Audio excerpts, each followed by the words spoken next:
ప్రాపర్గా చెప్పులు కానీ షూస్ కానీ వేసుకోకుండా ఎక్కువ యాక్టివిటీ చేయడం. ఈ ఆడవారిలో మిడిల్ ఏజ్ వయసులో కామన్గా ఓవర్ వెయిట్, ఎక్కువగా ఒబేజ్ అవ్వడం వల్ల కానీ. హాయ్ వ్యూయర్స్, నా పేరు డాక్టర్ ఆదిత్య స్వామియాజీ. నేను senior orthopaedic surgeon, foot and ankle surgery, joint replacements and sports specialist.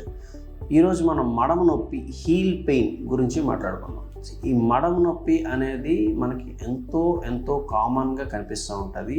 ఏజ్తో సంబంధం లేకుండా చాలా మందిలో మనం మడమ నొప్పి చూస్తూ ఉంటాం. కామన్గా చూసే మడమ నొప్పి మనం మిడిల్ వయసు అంటే మధ్య వయస్సులో, కాకపోతే ఎల్డర్లీ పీపుల్లో కానీ కామన్గా చూస్తూ ఉంటాం. అది కాకుండా చిన్నవారిలో కూడా మడమ నొప్పి వచ్చే అవకాశం ఉంది.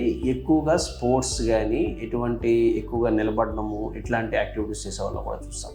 సో కామన్ కారణాలు మనం మడమ నొప్పికి చూసినట్టయితే, మడమ నొప్పి మడమ కింద భాగంలో రావచ్చు, దాన్ని మడమ అంటారు. మడమ వెనక భాగంలో రావచ్చు, పోస్టీరియర్ హీల్ అంటారు. సో పోస్టీరియర్ హీల్ పెయిన్ అవ్వచ్చు, ప్లాంటార్ హీల్ పెయిన్ అవ్వచ్చు, రెండూ అవ్వచ్చు. మడమ కింద భాగంలో వస్తే ప్లాంటార్ హీల్ పెయిన్ అంటారు, మడమ వెనక భాగంలో వస్తే పోస్టీరియర్ హీల్ పెయిన్ అంటారు. కామన్గా మనం చూసే నొప్పి మడమ కింద భాగం, ప్లాంటార్ హీల్ పెయిన్. ఇది ఎందుకు వస్తుంది?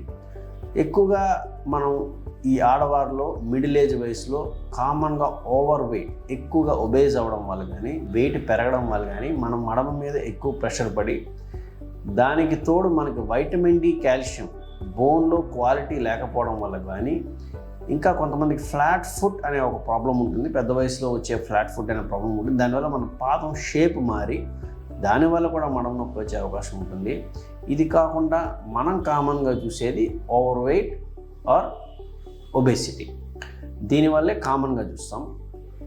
సో ఇది కాకుండా చిన్నవాళ్ళు ఎందుకు రావచ్చు, చిన్నపిల్లలు కూడా ఒక్కొక్కసారి మిడిల్ రావచ్చు. వాళ్ళు కామన్గా చేసే తప్పు ఏంటంటే ప్రాపర్గా చెప్పులు కానీ షూస్ కానీ వేసుకోకుండా ఎక్కువ యాక్టివిటీ చేయడం, అథ్లెటిక్ యాక్టివిటీ లైక్ రన్నింగ్ చాలాసేపు చేయడము, బేర్ ఫుట్తో ఎక్కువసేపు రన్నింగ్ చేయడము.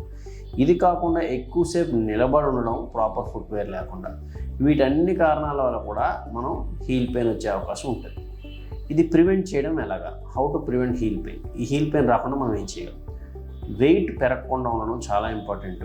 వెయిట్ పెరుగుతున్న కొద్దీ హీల్ మీద బోల్డ్ అంత ప్రెషర్ పడుతుంది, దానివల్ల తగ్గుతుంది. వైటమిన్ డి, కాల్షియం ఆడవారు 40-50 దాటిన ఆడవాళ్ళందరూ కూడా వైటమిన్ డి, కాల్షియం రెగ్యులర్గా తీసుకోకపోతే మడమలో ఉన్న ప్రెషర్ వల్ల, మడమలో ఎముక యొక్క వీక్నెస్ వల్ల మడమ నొప్పి వచ్చే అవకాశం ఉంటుంది.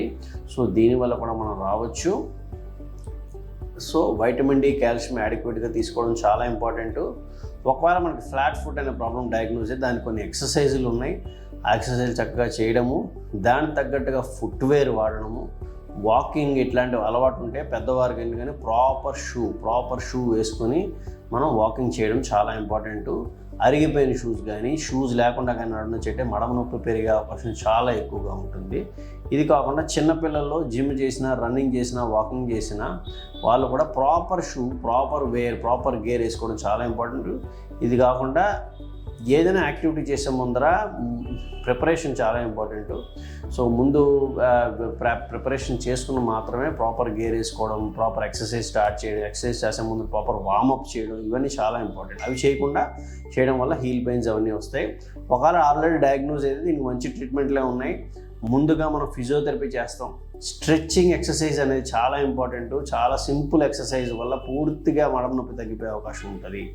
సో ఇది కాకుండా కొంతమందిలో మరీ భరించలేని పెయిన్ ఉన్నట్టయితే స్కాన్ చేస్తాం. అల్ట్రాసౌండ్ అనే స్కానింగ్ తీసి ఒకవేళ లోపల ఉన్న ప్లాంటార్ ఫేషియా అనే ఒక పొర బాగా వాచినట్టయితే దానికి మనం స్టెరాయిడ్ ఇంజెక్షన్ కూడా సమ్టైమ్స్ ఇస్తాము.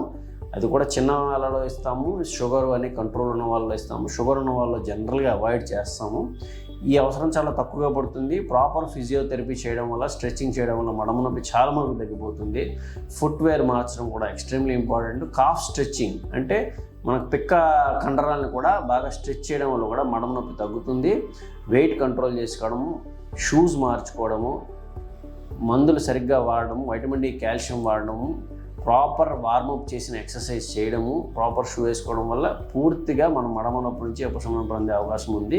కొన్ని మెడిసిన్స్ కూడా దీనికి హెల్ప్ చేస్తాయి. Thank you.